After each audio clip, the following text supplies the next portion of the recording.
Sorry, I forgot. I missed the recording on the thing I just did with Procreate. So those of you who are watching at home, just remind me to send you a little sub video. I'll do the same thing here. Okay, good. Thank you both, Annette and Dina, for your support. I appreciate. So here, let's look at this. Pat's doing a pretty cool thing, moving towards simplification. Upper left, plein air study. Very well done, Pat. She's here in Colorado.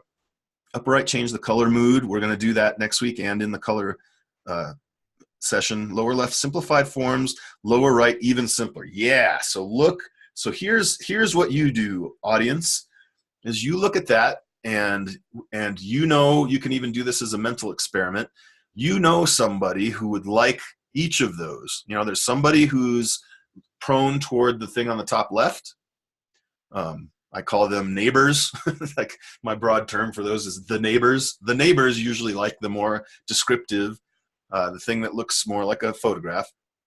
Then the one to the right of that feels very good. It's still, you know, a cool. Now the cool neighbors would like that. Neighbors who don't have a super high tolerance maybe for abstraction, but are into some Monet and some stuff like that. They're hip.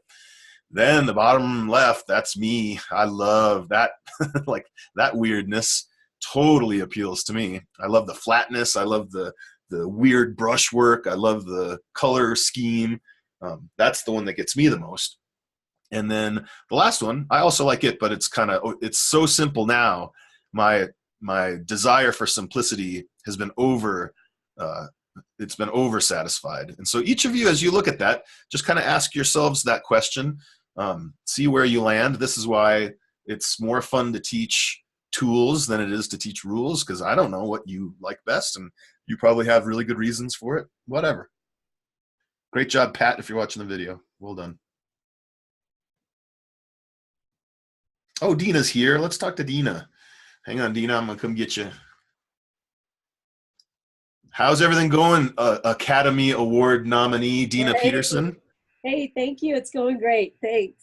Great. So that I'm going to watch just for that. I don't really care about any of the other movies. For those of you who don't know what I'm talking about, Dina worked on the Loving Vincent. Is that what it's called? Loving Vincent? Yep, Loving Vincent. Yep. The Loving Vincent that's made up of 8 gazillion original paintings for the whole movie, and it's an animation. She was one of the artists. So we're in the presence of a celebrity, and that now you're nominated for Best Animated Picture. How exciting is that? Oh, shucks. Thanks. Great. So here, yes, this feels right to me. I have one little spot though. So I want this space to be more passive, you know, because where my eye wants to go is along this shore. I kind of want to trace, you know, I want to trace these parts. And here I'm feeling okay. These almost literally feel just like noodles. But once I get to these couple of spots, and you know what, I'm not even going to resist the temptation. I'm just going to take it over and Procreate. Let's see what happens. Please do. Please do.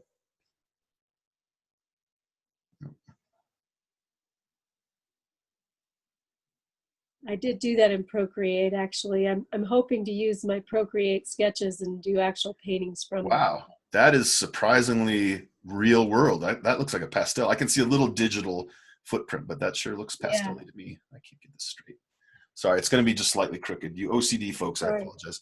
And so here I'm just going to choose this sandy color, and I'm going to slowly glaze back with my Nico roll.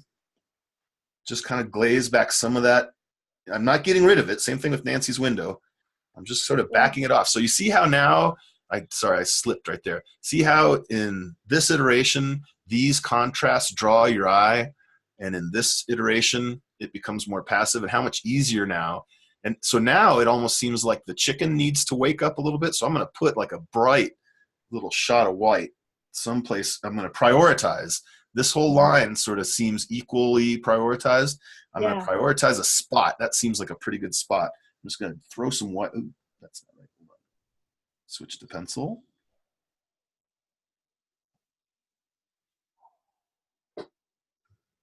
And just make a little shot right there, or some, you know, maybe a couple of little spots. I don't know if you were tuned into Ray's thing this morning, but he does this. He calls those spectral highlights. But you see how, let's go back to yours again. here there's a kind of a more of a balance between the parts. Right. And here there's a little bit more of a prioritized hierarchy. That would be my suggestion. Love it. So, That yeah, helps so much. Thank you. Soupy up the soup and chicken up the chicken. All right. And thanks. Good talking to you, Dina. I'm glad you're in this class. It's really fun. Thanks. All right, back to our Facebook page.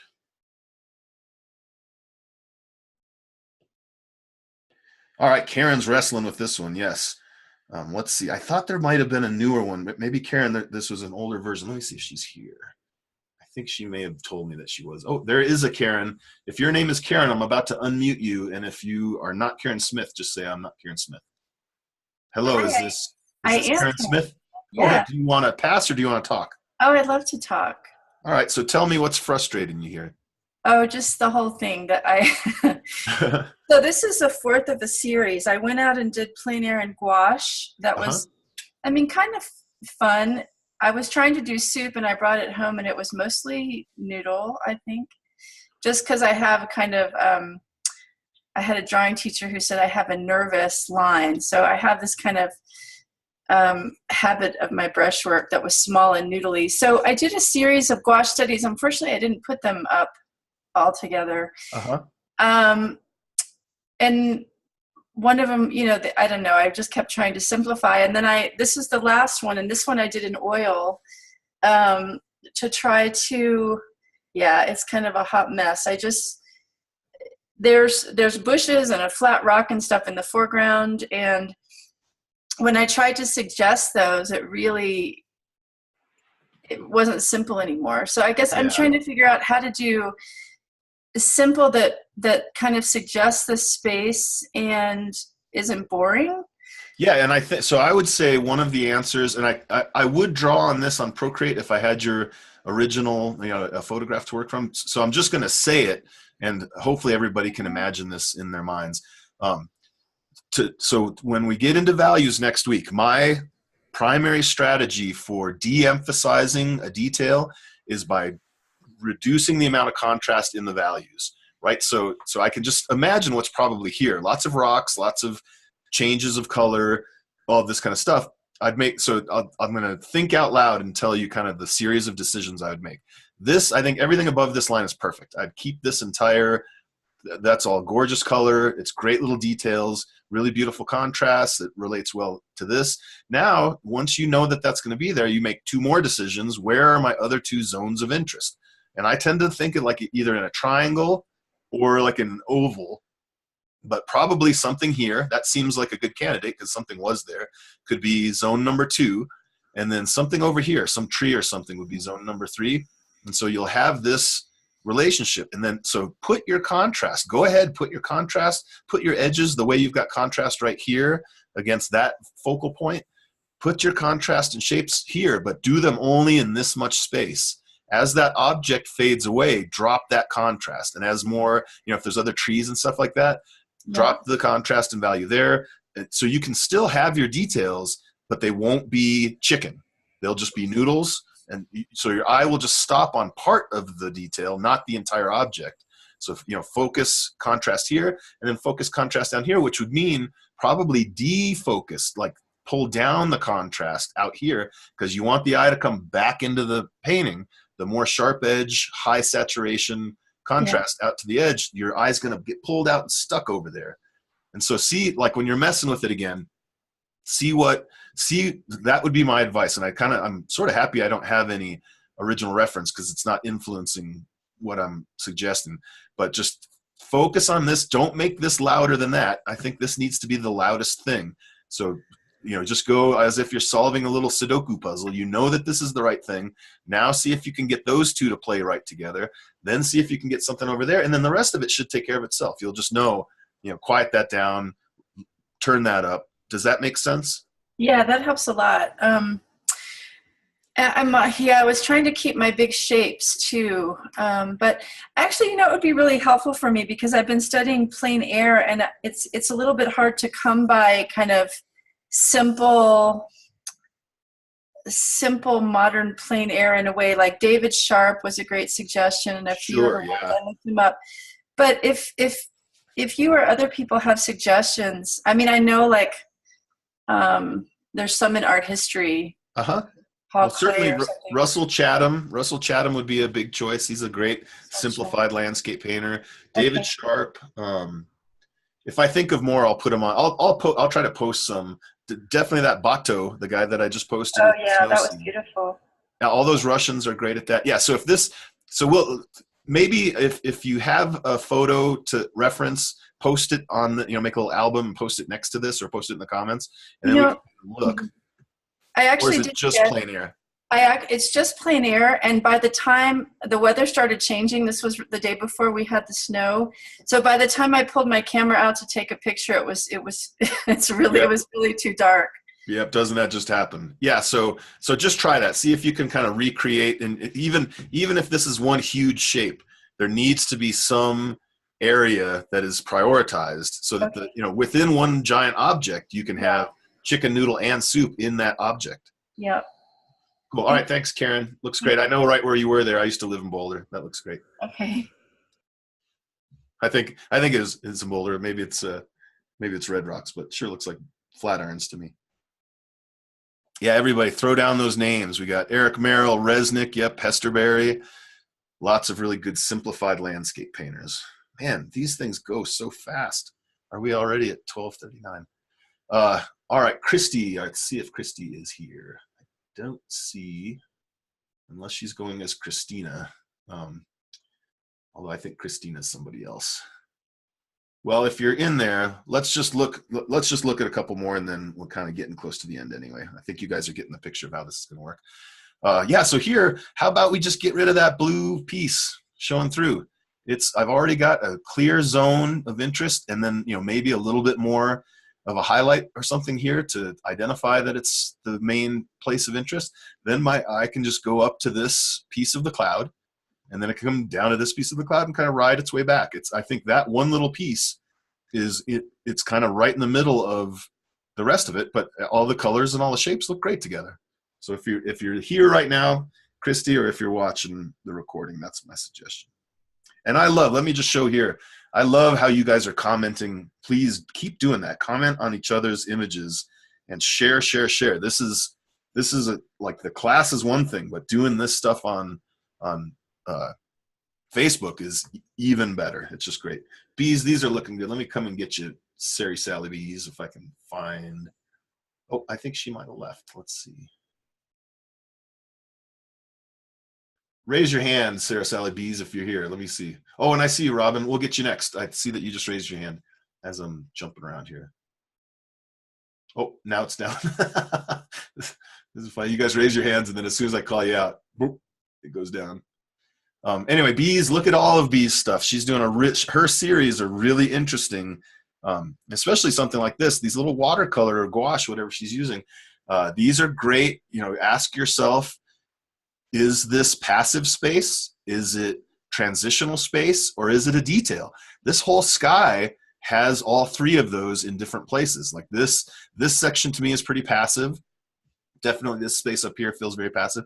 Then it starts to get a little bit sharp. Like that feels like a detail. That sharp right there. And this piece right there, it's almost like there's the sunlight shining through there. And so she's getting all the different parts. I would suggest, Bees, if you want to simplify this a little bit more, Sarah Sally Bees, I don't know which one of those you go by, sorry, is these three shapes are obstructing your big dumb shape. This is a perfect candidate for the big dumb shape. And by separating it into multiple mid-sized shapes, I'm sort of getting scattered from where I want to look, which is down here. I want that to be the priority. I want this to be deprioritized, quieted down, which would just involve one more glaze. When especially in watercolor, just one simple, you could just load your brush with a little bit of water, push all this together, get it to simplify, and then these 2 points right here become your clear priorities. And then down here, put like a little hot piece of orange right down there. Create that. Great. These are fun. Look through all of Bee's stuff. She has all these great. All right, Trish, you might be here as Patricia. Let me go see. And here I go losing my voice. I hope I have a voice tomorrow. We don't have a Patricia, so maybe we have a Trish. We don't have either one. So Trish or Patricia are not here, but this one's great. I was thinking the same, like and sorry, I hope I don't get too R-rated with this, but clearly there are priorities. Let's just say in artistic terms, that is clearly a priority. And in figures, in close-ups on figures, love it or hate it, there are certain areas that people are going to look at. Especially if there's not a face there, let's just call them darker areas, both on men and women, that are going to create the points of interest. And so here, a very clear triangle.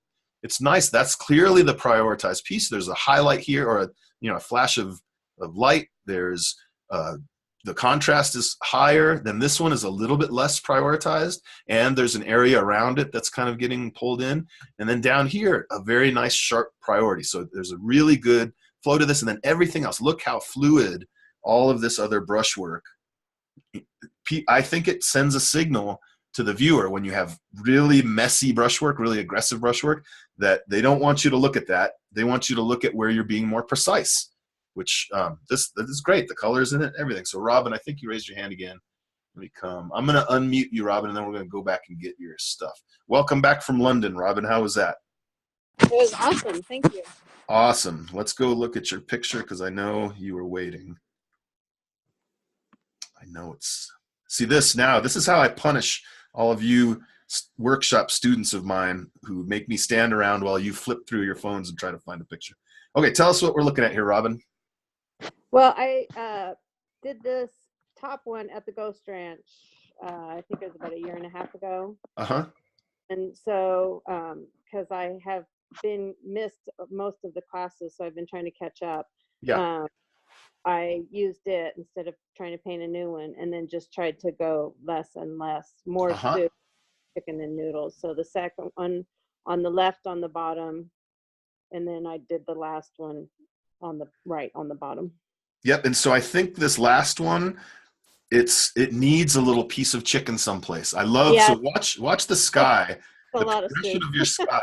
Yeah, we'll break this into parts. Here's what I want to see, this kind of progression. So the sky right now is almost as important as the canyon edge there. And not that they're I would say if the canyon edge had a little bit more detail in it, then the sky wouldn't matter because it's kind of soft and blue. But then look what you're doing.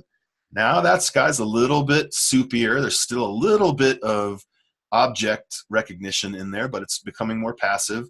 And then in this last one, that's what, like, now we've got a big passive space, but now my eye wants a detail. Yeah. You're moving my eye all over the place, and then there's no, it needs that feeling that here's where I stop and stay. And if it's just going to be that, I don't think that's enough. I think it needs like there's probably not a tree. Let's go see what was in the other ones. Yeah, maybe like a little plant, like this loose plant suggestion comes in, and then boom, some actual petals get represented, or some, a couple of little color sprinkles, just something. There's so much movement from this left to this right, and you're bringing me right to this spot, and then I want a payoff. I want something. I got to do it like this. I want, some punch. I'm moving, bring me there, and then some little detail. But very good job on your simplification. Okay, thank you. Anything else? You good? Yeah. All right, we'll talk to you soon. And we are getting close. It's what? We got about 10 more minutes here. Oh, yeah, now I've kind of lost my place. I admit I could be better organized with this. I thought it was just going to be a breeze to show up and do this. Next time I'll put them in folders. But now it'll be fun. You guys can go back and look at all of these and kind of give them a second look on Facebook here. Here's a couple more bees. She says here, supposed to be soup. Bees, if you're watching, I don't think that's very soupy. I think that has there's a lot of places for my eye to stop and look up in that sky. So same idea with what we were talking about on the one we just looked at. Jean, is Jean here? Let's see. I don't think. Oh, yes, she is. Jean, I'm going to unmute you. Sorry I missed you, Jean. I'm still sick. I'm sorry you're still sick. I know, but I'm pushing through it like this. As soon as we're done here, I'm going to go sleep for 4 hours. I'm like, so Jean, nice. Jean, let me tell all of you, without embarrassing you, Jean, sorry, I'm going to gush a little bit.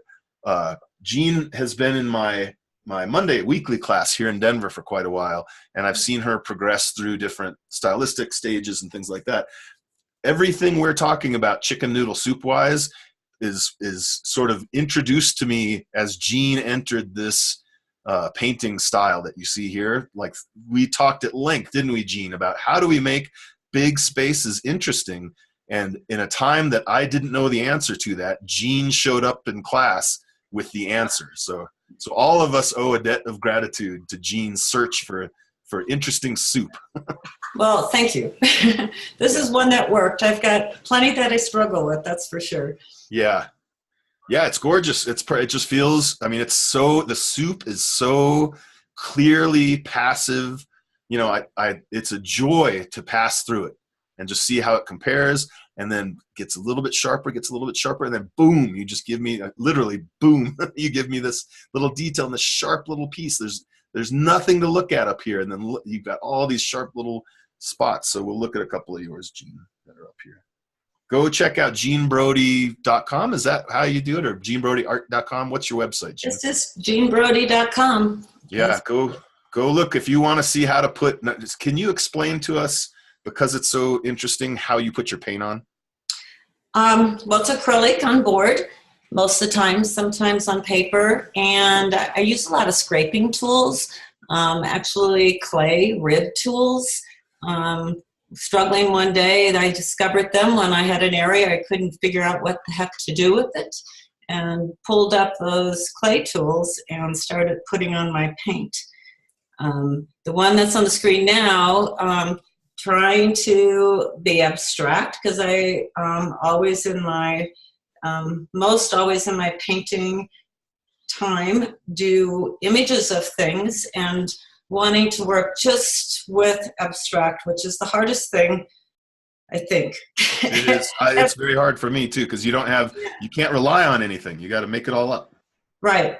So these were I was doing small abstracts last summer, and when we started talking about soup, I've been not able to work in my studio recently, but so I pulled some things that I felt were getting to the point of soup, and that's how and why I posted these. Yes, and here, like this little fragment right here, I want to just say, like, this, the balance within this is exactly what, it's everything I would want. It's primarily passive, soupy stuff, and there are just a couple little hints of objects.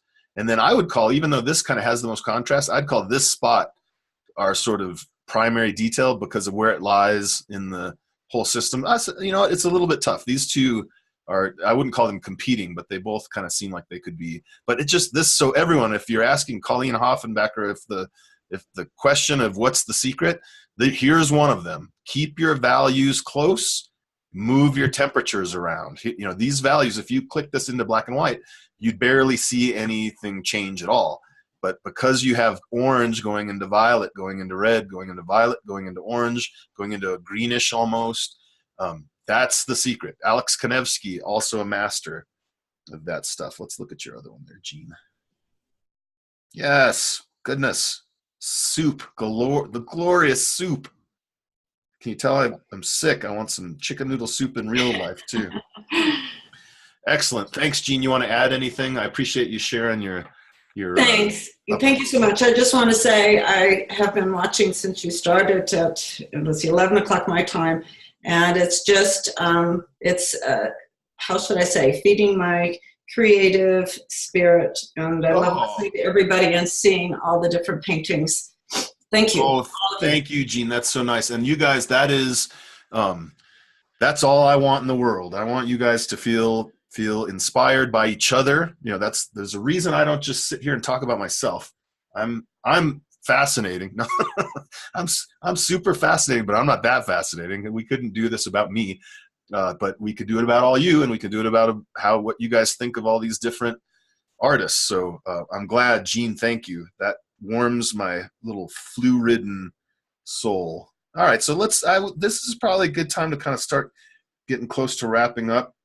We could pick up here again tomorrow. Oh yes, MJ, you're here too, I think. Let me just see. Maybe we can start with you tomorrow. MJ, I'm gonna open you up to talk for a second if you're gonna be around tomorrow. Let me see. Let me just tell you too, MJ. I've been poking around on your website again. Man, I'm just such a fan. So tell me what's going on here. Oh, thank you so much. Well, this painting was something that I've been working on for a couple of months now, off and on. And the bottom left, like I think I said in my post somewhere, it started really irritating me. The mark making felt like a series of stab wounds. Mm-hmm. And so what I did was I just, in the context of this course, I brought it into Procreate, not so much like to really work with like texture and mark making, but to sort of like re-look at the design altogether. So like, do I need that busyness in the front, or do I get rid of it completely? Do I just, start to make sense of what you would call the soup a little bit more? Yep. And so these are sort of crude versions of where I might go on the actual canvas. Yeah, absolutely. And let me just say, Roberta, I know I ran over you. I'll back up to get you. I was just sort of clearing the deck, and I stumbled on this, which is such a great example, but I'm going to come back, Roberta, too. So yeah, here I think, MJ, this is a lot like what we were just doing with jeans. Look at all this spectacular. Do you mind telling us how you apply your paint?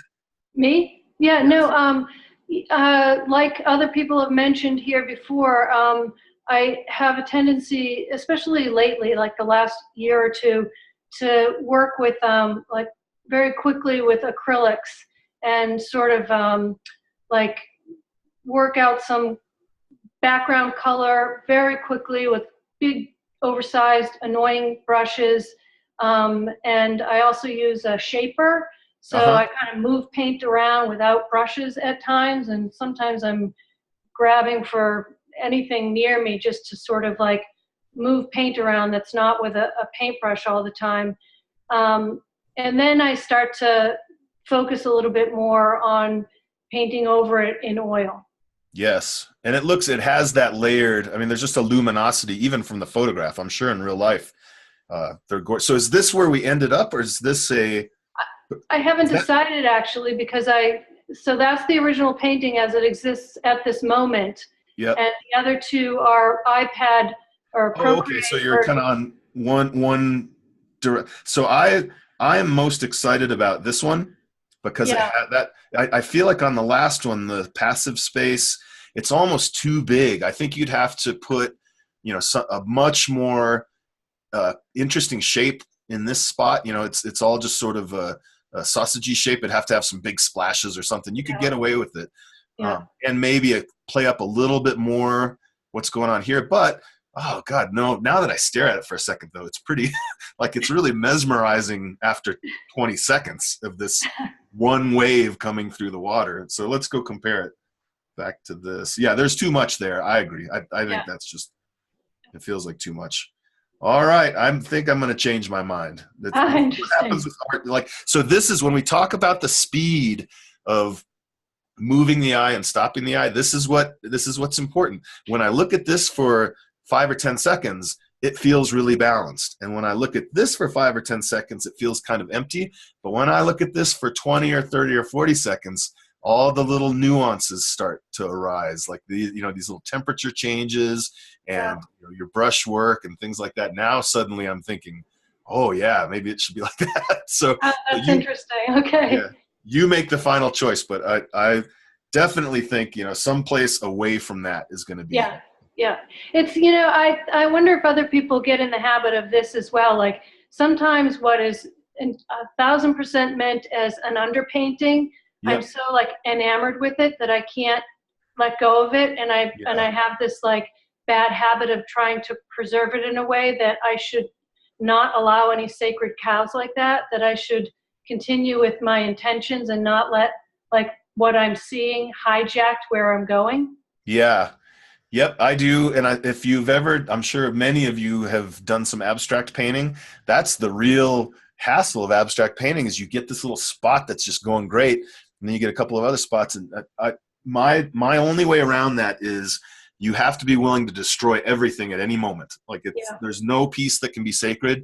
And that's as much a mindset, to me, kind of a healthy artist mindset, as it is actual practical advice to making good art. I just think, and I would recall Alex Kanevsky has some great interviews about this where they ask him, wasn't that finished 20 weeks ago? And he's like, I just have to do it till I'm exhausted.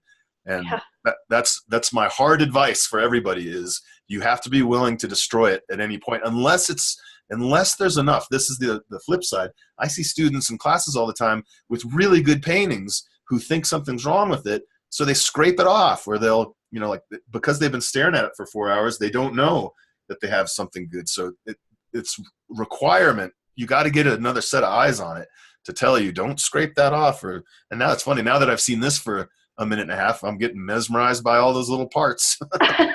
So what do I know? Do whatever you want. Will do. All right, thanks, MJ. We'll see. It'll be fun to see where this goes. All right, let's do one more. I passed Roberta cruelly as I was looking through here, and there was something about Roberta's I want to talk about anyway.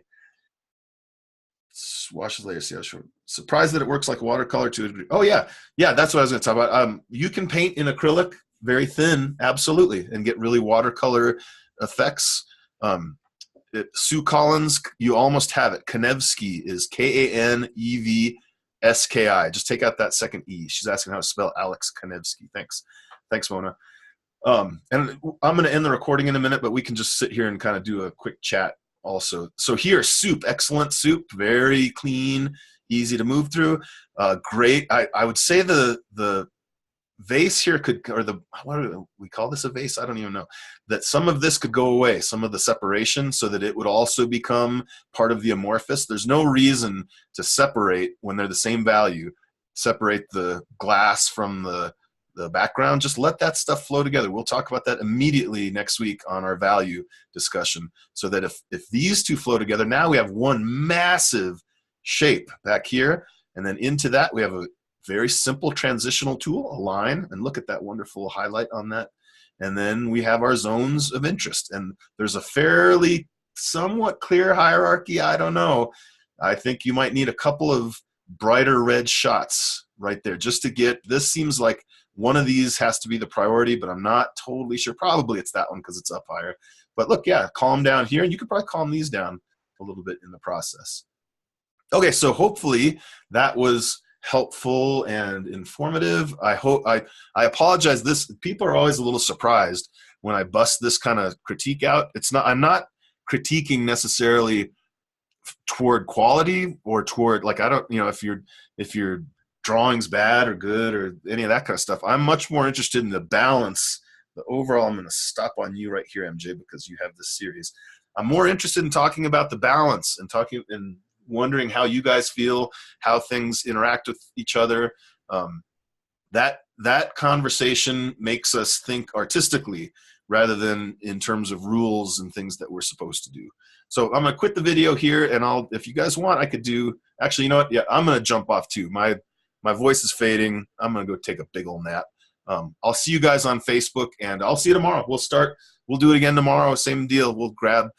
Maybe I'll grab a few other pieces from the internet too that we can tinker with, and I'll go into a little bit more depth tomorrow with the iPad as well. So thanks, guys, everyone. I can't resist ever doing this. I'm gonna unmute all of you, and it's just fun. Everybody just like shout out your name and where you are, something like that. We're ready? 3, 2, 1. This is Kmart. From Rhode Island. Kmart. Feel better. Bye. And then I would say, I'm not going to wait on things any longer. Sally, you said to me you want Dean to walk